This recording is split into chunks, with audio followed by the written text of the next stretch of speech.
নমস্কার, কেমন আছেন সবাই? ঘরে বাইরের লাইফস্টাইলে আপনাদের সবাইকে আবারও স্বাগত। আজ দিনটা রবিবার। আজ ব্লগটা শুরু করছি মায়ের হাতের একটি রেসিপি নিয়ে। প্রথমে মাংসটা ভালো করে পরিষ্কার করে নিয়েছি।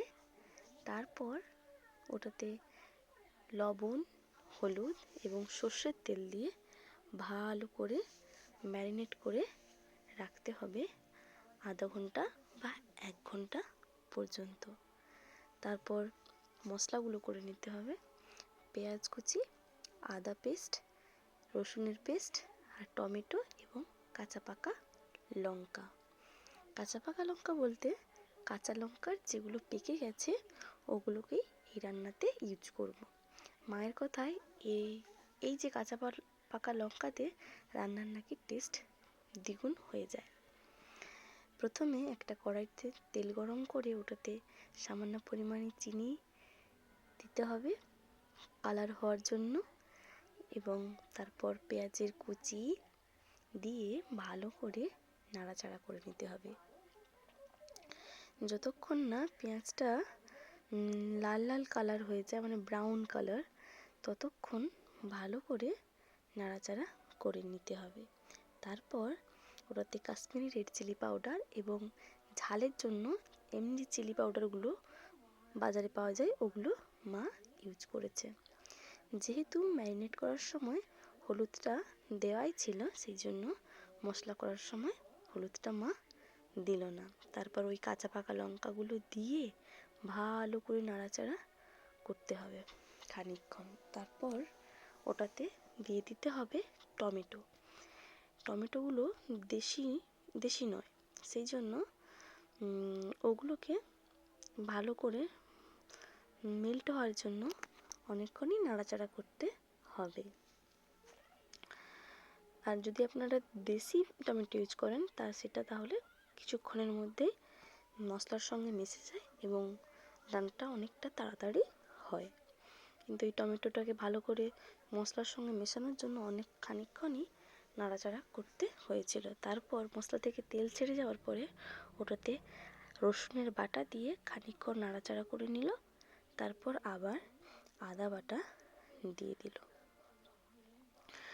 আদা বাটাটা দেওয়ার পরে প্রায় অনেকক্ষণই নাড়াচাড়া করতে হয়েছিল যতক্ষণ না মশলা থেকে তেল ছাড়ছিল।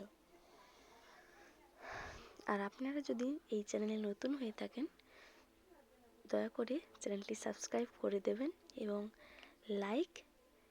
লাইক করে আমার উৎসাহ বাড়িয়ে দেবেন এবং শেয়ার করে আমার আরও ভিডিও দেওয়ার প্রবণতাটা বাড়িয়ে দেবেন। মশলাটাকে ভালো করে নাড়িয়ে নিচ্ছে যতক্ষণ না তেল ছাড়ছে। তারপর এই তো তেল ছেড়ে গেছে, ওরপর মা চিকেনটা মশলাটাতে দিয়ে দিচ্ছে। আমরা এখানে 1.5 কিলো মতো মাংস ইউজ করছি। মাংসটা দেওয়ার পরে ওটাতে মা খানিকটা লবণ দিয়েছিল আবার মশলাটা কষানোর জন্য। তারপর মাংসটাকে অনেকক্ষণ নাড়াচাড়া করে নিচ্ছে ঢাকা চাপা দিয়ে। তারপর মাংসের কালারটা এসেছেন দেখেছেন, একবারে লাল লাল। কাশ্মীরি রেড চিলি পাউডারের জন্য কালারটা খুব সুন্দর এসেছিল রান্নার। তারপর ওটাতে সামান্য পরিমাণে ধামসা আলু দিয়ে দিয়েছে। আলুর সাইজগুলো সেই ছিল। তারপর মাংসটাকে আবার ঢাকা চাপা দিয়ে কষিয়ে নেওয়া হচ্ছে এবং মা আলুগুলোও দেখে নিচ্ছে সেদ্ধ হয়েছে কিনা। তারপর ঢাকা চাপা দিয়ে আরও খানিকক্ষণ নাড়াচাড়া করে মাংসটাকে জমিয়ে রান্না করছে। আর আপনারা আমার চ্যানেলে যদি নতুন হয়ে থাকেন অবশ্যই চ্যানেলটি সাবস্ক্রাইব করে দেবেন আর লাইক করে আমার মনোবল বাড়িয়ে দেবেন এবং কমেন্ট অবশ্যই করবেন কীরকম ভিডিও আপনারা এই চ্যানেলে দেখতে চান। আমি সেই রকমই ভিডিও আপনাদের সঙ্গে শেয়ার করব। কমেন্ট অবশ্যই করবেন। খারাপ হলে খারাপ বলবেন, ভালো হলে ভালো বলবেন। এই যে কালারটা এসেছেন দেখেছেন? তারপরে এই যে কষা মাংস খানিকটা আমাকে তুলে দিচ্ছে, খুব সুন্দর হয়েছিল। তারপর আমি আবার বললাম মাকে একটা বড় সাইজের একটা ধামসা আলু দিয়ে দাও। তারপর আমি দুপুরের খাবারের জন্য বসে পড়েছি।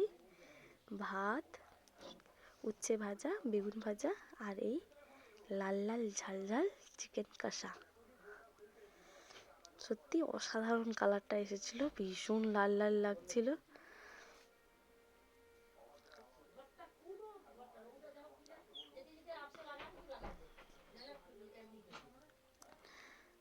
মায়ের কাছ থেকে আবারও একটা আলু চেয়ে নিচ্ছিলাম। সত্যি মাংসের আলুর স্বাদ সেই স্বাদ, মাংসের থেকেও বেশি আলুর স্বাদটা বেশি ভালো লাগে।